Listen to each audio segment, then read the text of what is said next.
आप देख रहे हैं न्यूज एंड चैनल। आप सभी का इस्तकबाल है न्यूज एंड चैनल पर। आइए देखते हैं आज की अहम खबरें। जी धन्यवाद। माननीय सदस्यगण, 6 बजने वाले हैं। सदन की इजाजत हो तो 2 घंटा समय इसका बढ़ा दिया जाए। ठीक है श्री जी असदुद्दीन ओवैसी जी। मोहतरम चेयरमैन साहब, आपका बेहद शुक्रिया कि आपने मुझे सदर जमहूरिया के खुतबे पर बोलने का मौका दिया। सर, मैं हस्ब आदत और हस्ब रिवायत उसकी मुखालिफत में खड़ा हूं और सदर जमहूरिया के खुतबे को अगर आप देखेंगे सर, तो उसमें पूरे खुतबे में लफ्ज़ मुसलमान तो छोड़िए, लफ्ज़ अक़लियत भी इस्तेमाल नहीं हुआ है।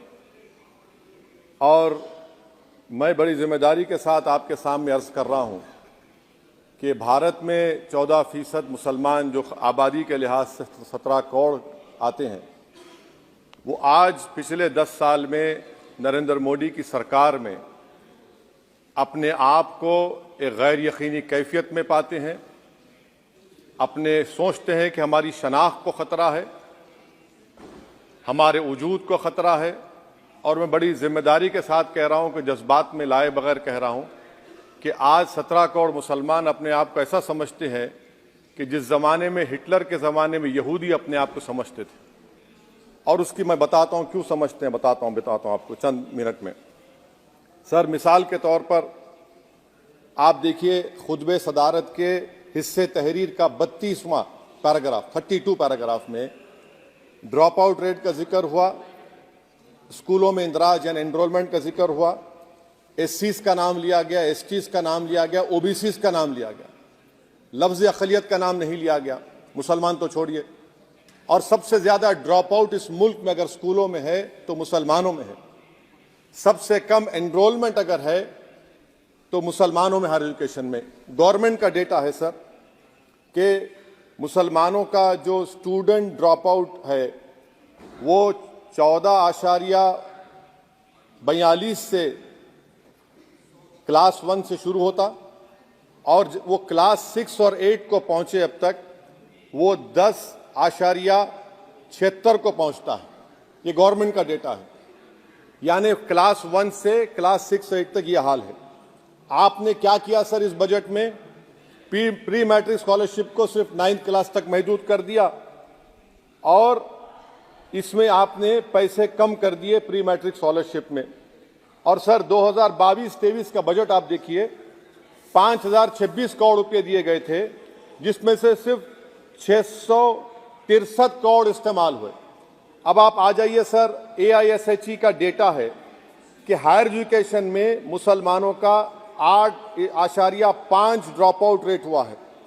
2020-21 में गवर्नमेंट का डेटा बता रहा है कि 1,80,000 मुसलमान हायर एजुकेशन में नहीं है।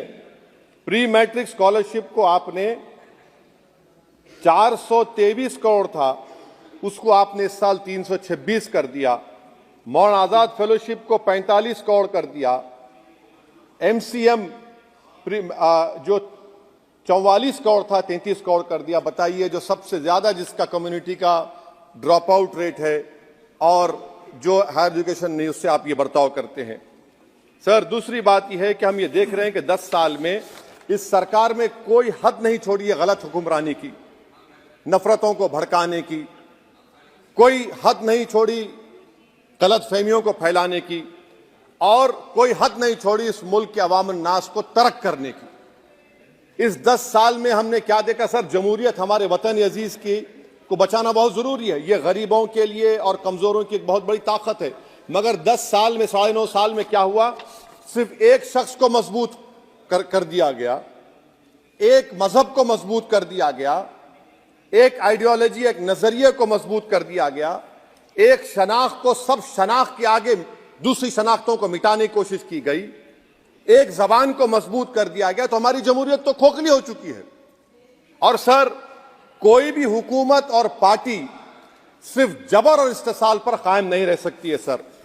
दूसरा पॉइंट सर जो मैं आपके सामने अर्ज करना चाह रहा हूं, CAA के कानून के ताल्लुक से मरकजी एक वजीर ने अखबार में बयान दिया कि हम 8 दिन में करने वाले हैं।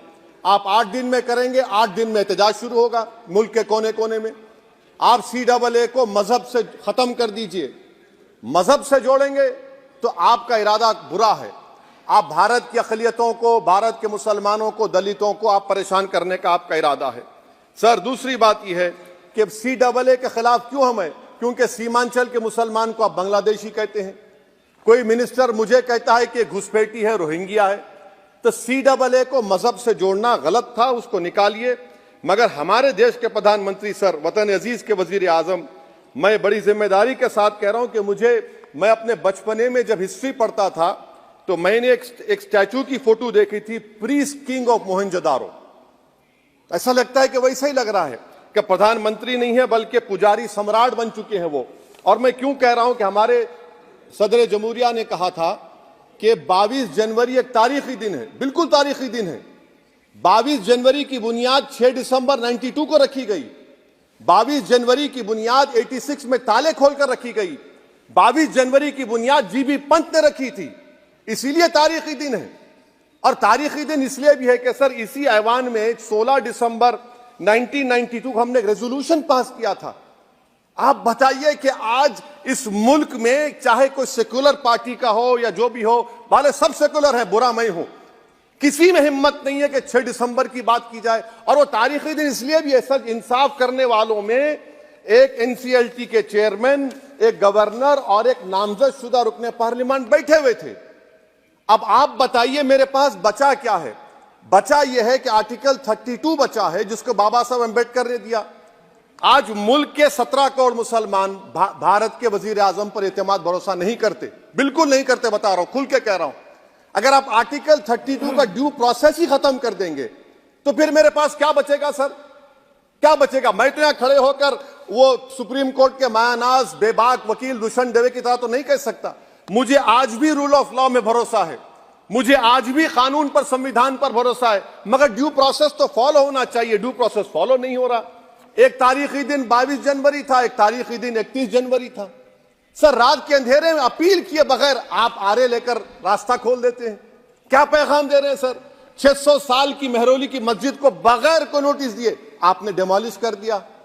मैं जिम्मेदारी के साथ कह रहा हूं कि भारत के प्रधानमंत्री और उनकी सरकार भारत के मुसलमानों से उनकी शनाख्त को छीनना चाहते हैं। ख्वाजा अजमेरी के आस्थाने पर चादर बिछाइए, मगर आप जो चादर मुझसे छीनना चाह रहे हैं, मेरी मस्जिद है, आप हर मस्जिद को छीनना चाहते हैं। आप बताइए 17 करोड़ मुसलमानों को क्या पैगाम दे रहे हैं आप कि आप हर मस्जिद को छीन लेंगे मुझसे? फिर मेरा वजूद किस माने रखता है? मेरा शनाख्त क्या माने रखता है?